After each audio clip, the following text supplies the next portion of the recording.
nos vamos a quedar sin tiempo para tratar algunos temas que estábamos planteándonos para esta entrevista. Mauro Andino es un especialista en temas constitucionales, un estudioso de las leyes.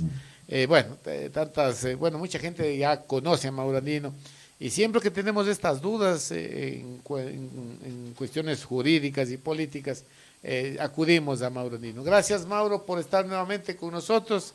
Vamos a ver si una pequeña introducción para arrancar con el tema. Muy buenas noches, un saludo cordial para ti, Germán, y por supuesto para toda la audiencia. A las órdenes.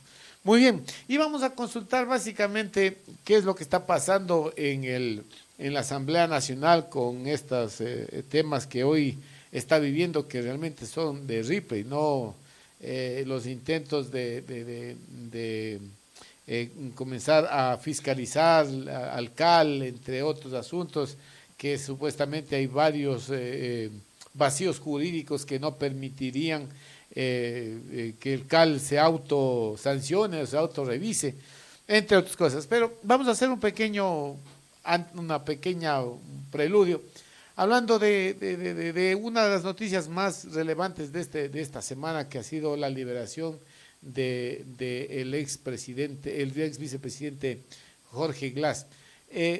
Comencemos un poco, primero en lo jurídico. Hay muchos analistas políticos y más que todo muchos políticos analistas, que ese sería el orden de lo que están haciendo, que dicen que no podían haberle dado esa amnistía o ese habeas corpus, que no debía ser en manga de alto, tanta situación. Vamos con esa inquietud. ¿Estuvo bien entre esa liberación por parte del juez de Manglar Alto a Jorge Glass? ¿Hay algún tema, según su conocimiento, Mauro, hay un tema de pactos entre políticos en el país? Nuevamente, muy buenas noches, Germán. Sin duda alguna, este ha sido el tema polémico de la semana, tanto desde lo jurídico y, por supuesto, por las implicaciones políticas que este tiene. Primero me referiré a algunas cuestiones de tipo jurídico que me parece son trascendentales, adelantándome que es importante abstraernos un poco del nombre del involucrado, porque si es que partimos del nombre del involucrado, me parece que uno ya se prejuicia en cualquier criterio jurídico que uno pueda plantear respecto del habeas corpus. Primero, dejemos en claro que una garantía jurisdiccional como el habeas corpus es una herramienta que está prevista en la Constitución de la República y que protege a cualquier ciudadano independientemente del apellido que éste tenga.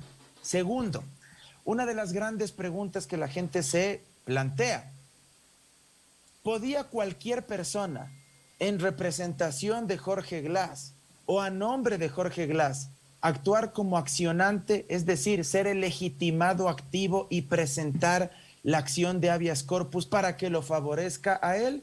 Sí, efectivamente se podía hacer aquello.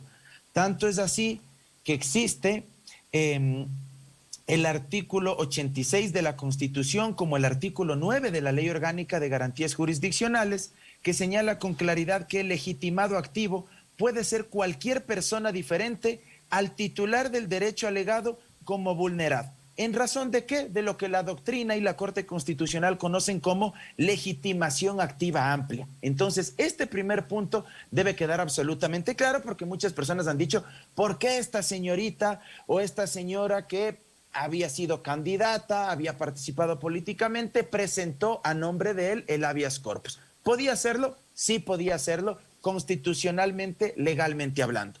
La segunda cuestión, y aquí tal vez es donde entra ya un punto neurálgico, que desde mi perspectiva sí es bastante criticable.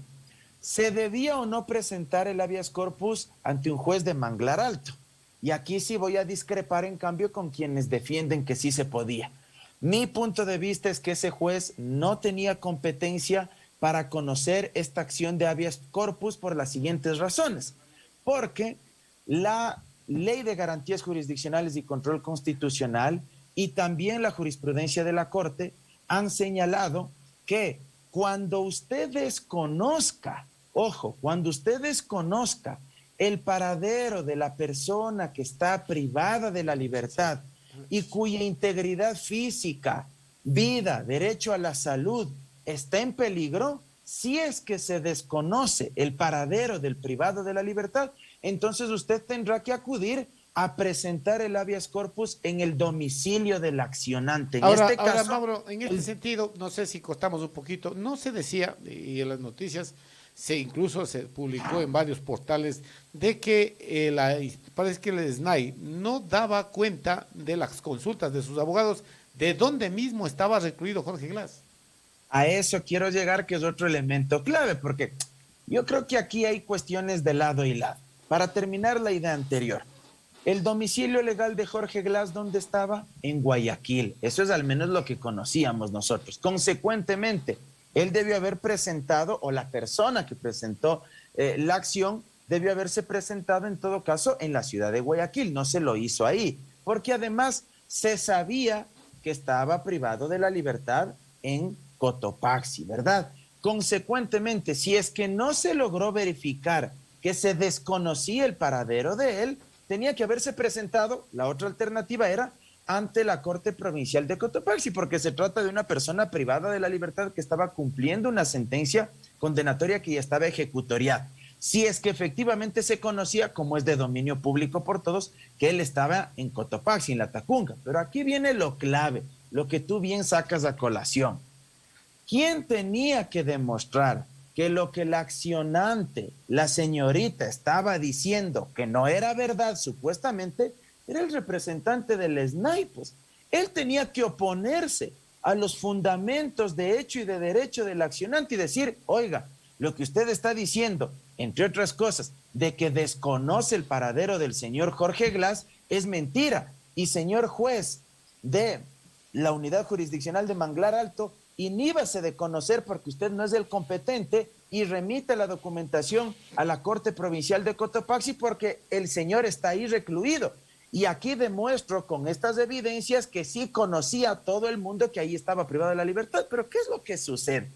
Que el propio representante del SNAI, y eso consta en el acta resumen de la audiencia, por eso esto es muy importante, no es un detalle menor, él prácticamente se allana a todo lo que dice la defensa técnica de la accionante, es decir, de la señorita que presentó el habeas corpus. Entonces, si el propio representante del SNAI se queda callado, no replica y prácticamente se allana a los argumentos de hecho y de derecho de la defensa técnica del ingeniero Jorge Glass, evidentemente el juez le iba a terminar dando la razón a la señorita, a la accionante del habeas corpus, porque además hay que tomar en cuenta otra cuestión. Cuando tú presentas una garantía jurisdiccional y en este caso un habeas corpus en contra del Estado, en este caso en contra del SNAI, quien tiene que presentar las pruebas y probar, demostrar que no es cierto lo que se está argumentando es el demandado, en este caso el accionado. Y si el representante del SNAI, repito, se queda callado, se queda sin prueba, pues no está demostrando nada de lo que supuestamente le están endosando, le están denunciando. ¿Y qué se denunciaba? Cierro con esta idea final, esta parte de mi intervención. ¿Qué se argumentaba? Que corría en serio peligro la integridad física de Jorge Glass y que además estaba en serio riesgo el derecho a la salud. ¿Por qué un derecho a la integridad física? Producto de las masacres carcelarias y de la inseguridad que se vive en cada uno de los centros de rehabilitación social. ¿Y el derecho a la salud en qué sentido?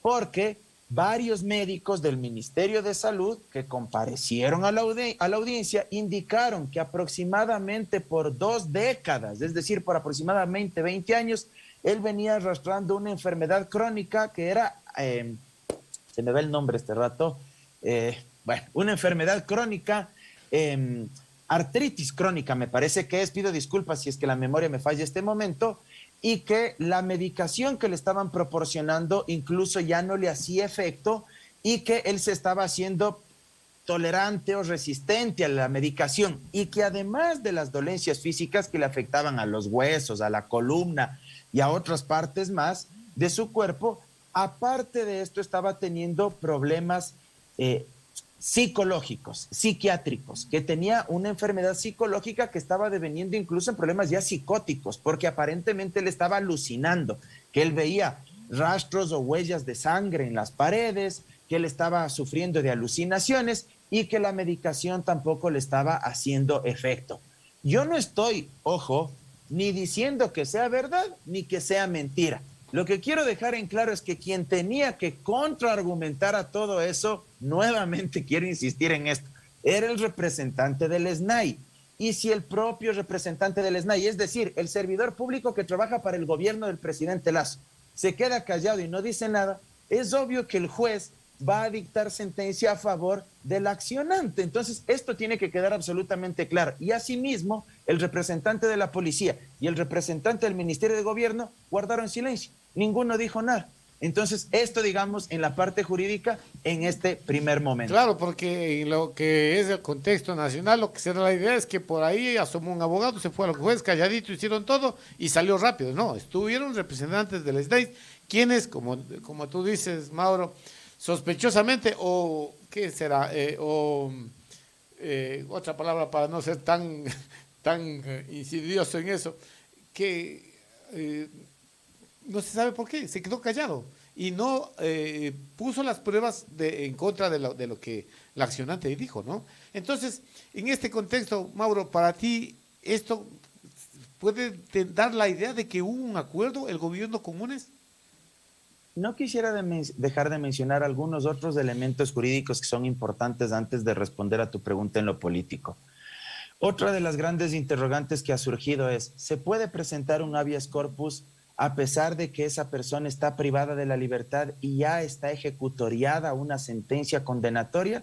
Y la respuesta es sí. Así es. La Corte Constitucional lo ha determinado y voy a citar una de sus sentencias, la sentencia número 002-18-PJO-CC, y establece 4 circunstancias en las cuales se puede presentar el habeas corpus. Una, cuando una persona ha sido detenida ilegal o arbitrariamente, por ejemplo, sin orden judicial de autoridad competente. 2, durante un proceso penal, sobre una persona pesa orden de prisión preventiva, una medida cautelar, y sufre tratos crueles, inhumanos, etcétera, durante ese proceso penal.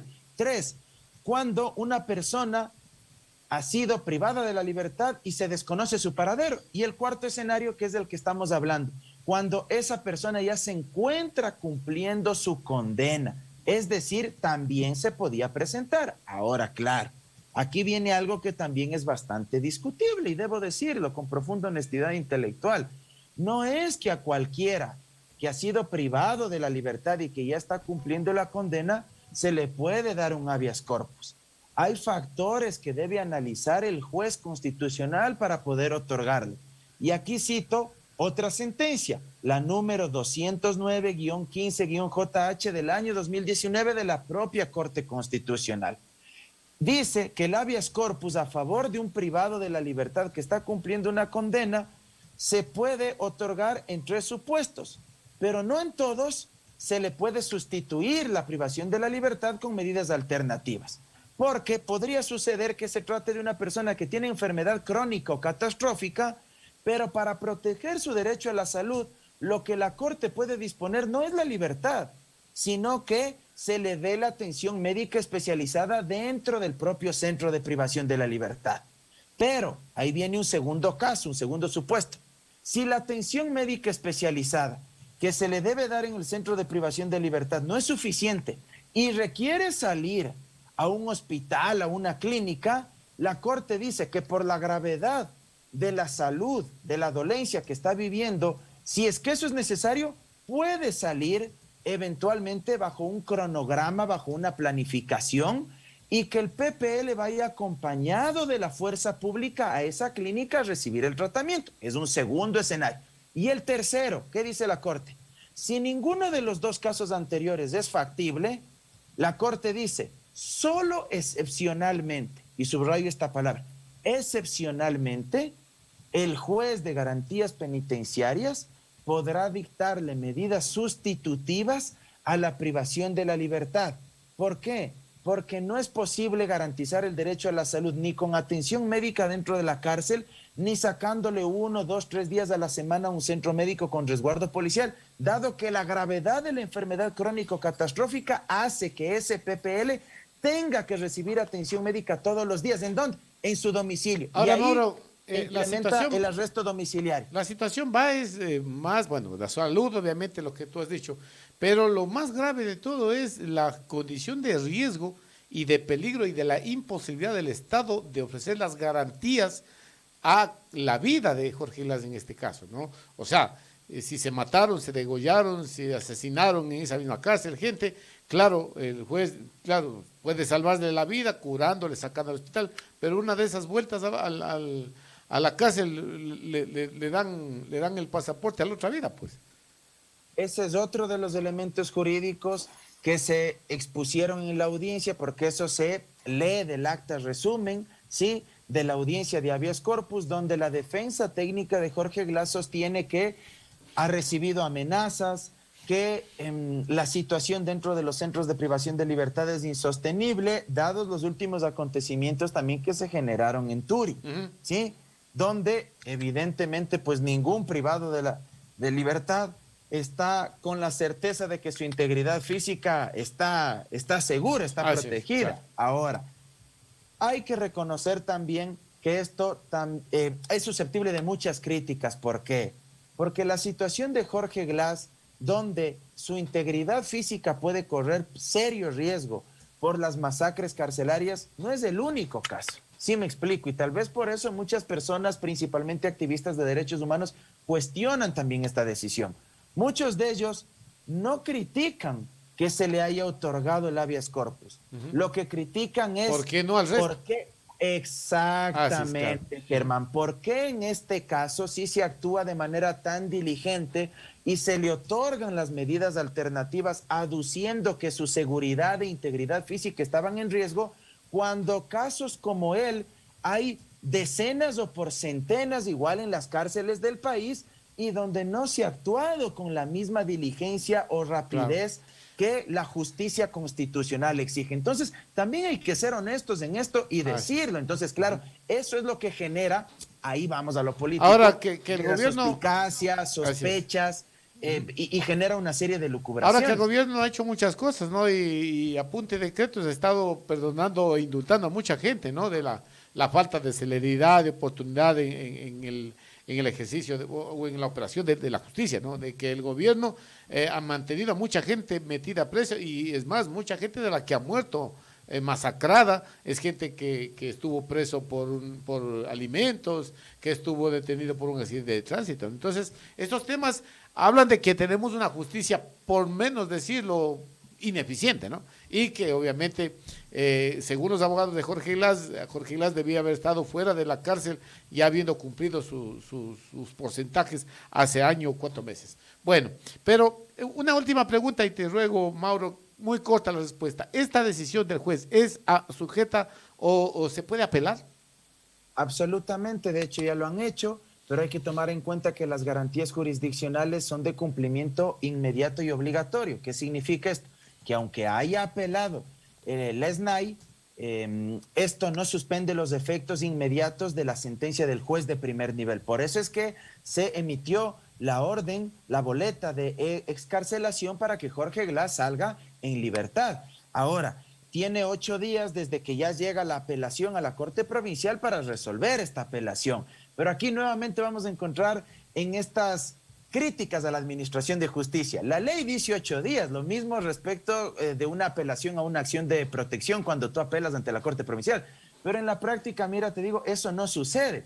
Pero como estamos hablando de este caso donde hay tantos intereses y conflictos políticos de por medio, de lado y lado, no te sorprendas que tal vez lo resuelvan en verdad dentro de los 8 días, o capaz se toman, o capaz se demoran en verdad más tiempo, como generalmente ocurre. O sea, todo es posible, sin perjuicio, ojo, de que respecto de la apelación que resuelva la Corte Provincial, la propia SNAI presente acción extraordinaria de protección ante la Corte Constitucional. Pero eso tampoco suspende los efectos de lo que resuelva la Corte Provincial.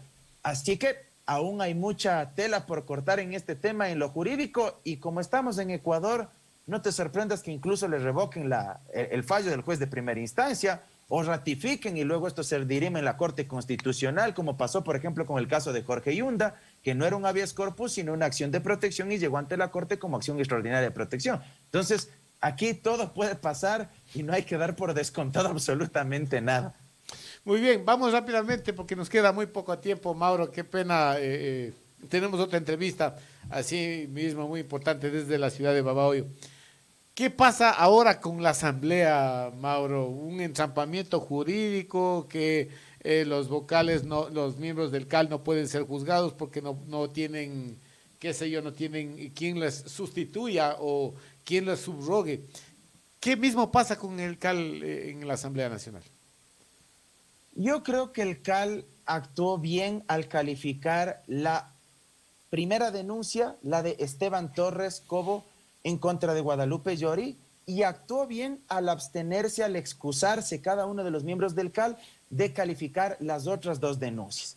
Actúa bien en la primera porque acatan de alguna manera el pronunciamiento del Procurador General del Estado, que de forma también bastante astuta, hábil, para tratar de blindarle a la señora Llori, sacó un pronunciamiento o absolvió una consulta que le habían hecho a él hace unas 3 o 4 semanas atrás, donde él decía que el trámite para la destitución de una autoridad del CAL, necesariamente la denuncia, tenía que ser abocada, conocida por los miembros del CAL y calificada por los miembros del CAL. Pero claro, lo que el señor procurador nunca dijo es qué hacer si es que se presenta una denuncia en contra de los 7. Pues y si los 7 se abstienen por obvias razones, porque hay conflicto de intereses, ¿qué hacemos con el trámite? ¿Qué? ¿Se queda en el limbo? ¿Se queda en el aire? Eso sí nunca dijo el procurador, lo cual también te demuestra que esa consulta fue absuelta a medias. ¿Con qué finalidad? Mi hipótesis es que con el objetivo de blindarle a la señora Llori, de dejar el trámite muerto ahí. Pero yo digo, de forma inteligente también ahí sí el asambleísta Esteban Torres presentó la denuncia no en contra de los 7, sino solo en contra de ella. Entonces ella se excusó, abocaron conocimiento de los 6 restantes, la calificaron. ¿Qué se discutía? Una cuestión de formalidad, que se ha equivocado en el nombre que ha puesto Esteban Torres Torres y no Esteban Torres Cobo. Pero mire, el momento que fue a la notaría a hacer el reconocimiento de la firma y rúbrica de su denuncia, evidentemente compareció él, entregó la copia de la cédula de identidad, el notario le vio, verificó que se trataba de él. Si ya en el papel, por un error de tipeo, pusieron Esteban Torres Torres, no es una solemnidad sustancial, sino más bien es un error formal, es lo que se conoce popularmente como un lapsus calami. Entonces, no puede uno sostener que por ese error de tipeo, pues ya toda la denuncia no tenía que ser calificada, tenía que ser devuelta para que otra vez se complete dentro de los 3 días que también establece el 166 de la ley. Él se adelanta a eso, envía un alcance y subsana. Y en buena hora los demás miembros del CAL la califican. Ahora, ¿qué tiene que suceder?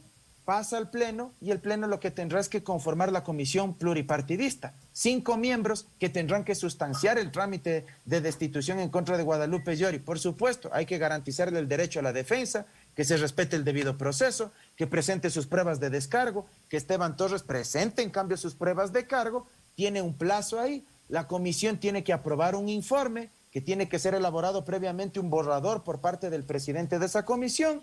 Y ese informe tiene que recomendar o la destitución o el archivo. Y ese informe pasa al Pleno de la Asamblea. Y si en el Pleno se aprueba la moción de destitución con 70 votos, la señora pasa a ser una asambleísta más de una de las comisiones Ahora, especializadas Mauro, permanentes. según tu visión técnica, ¿Llori se va? Qué buena pregunta. Yo creo que la señora, no sé si vaya a ir, no tengo una bola de cristal, no me animo a ser tajante porque todo es tan cambiante este rato en el país y a Porque nivel votos político, no tiene, ¿no? Este momento votos no tiene. no te voy a decir si creo que se va a ir, pero sí te voy a decir lo que yo pienso que debería suceder y yo creo que ella debería irse. O sea, por dignidad, por amor propio, la señora debería renunciar, debería dar un paso al costado. Mira, de los presidentes y presidentas de la Asamblea, desde el retorno a la democracia, yo no recuerdo, créeme, yo no recuerdo una presidenta con tantas limitaciones, con tanta pobreza en términos de formación política, intelectual, al frente de la legislatura. Y no tengo nada personal en contra de ella, pero si ella dirige, el Parlamento ecuatoriano está expuesta a la crítica pública. Es lo menos que puede tener es capacidad, pues, ¿no? Y yo siempre pregunto a tus colegas, y hoy te planteo a ti la misma interrogante, ¿cuántas veces ha comparecido acá a tu medio de comunicación? ¿Cuántas veces has intentado seguramente invitarle para que hable, para que informe sobre la asamblea? La señora se ha ido 2 o 3 veces a los medios de comunicación, no ha ido más. Y con polla. Y la última que fue la semana pasada, luego de prácticamente un año de estar en el cargo, fue anotándose en la mano las palabras que tenía que decir. Entonces, mira, no quiero que suene peyorativa mi crítica, no es desde un punto de vista personal, pero creo que eso refleja el nivel, la incapacidad política, académica para conducir un órgano tan complejo como la Asamblea. Entonces, sí. Creo que debería ser más sensible y darse cuenta que ya perdió legitimidad ante la opinión pública, ante los propios medios de comunicación y ante los propios bloques parlamentarios. Y que la única forma de que se destrabe esta situación en la Asamblea es que ella renuncie y que vuelva a ser una asambleísta más dentro de una de las comisiones especializadas permanentes. Que ahí se va a ver menos feo, ¿no? Entonces es preferible que esté por ahí guardadita. Y además que en la asamblea no importa tener la razón, sí o no, sino tener los votos. Y yo creo que en este momento, ahora no sé si otra vez opere el hombre del maletín del que hablaba el presidente Lazo para salvar la vida a la presidenta de la asamblea. Muchas gracias, Mauro. Siempre te quedo eternamente agradecido por comparecer y darnos un poco de luces acá a la gente que escucha Radio Espacio. Te dejo en tus palabras finales, insistiéndote en el agradecimiento, mi hermano. No, a ti, Germán, muchas gracias por la invitación. Siempre será un gusto compartir con tu audiencia y, por supuesto, para mí es un privilegio, no me cansaré de repetir, poder hablarle también a la provincia de mi madre. Que en paz descanse, pues así que siempre para mí es un gusto conversar con la gente de Bolívar y sé por supuesto que también llega a la provincia de Los Ríos y a otros territorios más la señal de Radio Espacio. Así que un abrazo enorme y siempre a las órdenes, un gusto. Muchas gracias. Mauro Andino estuvo con nosotros haciendo este análisis que yo creo que con gente que conoce es fácil aprender.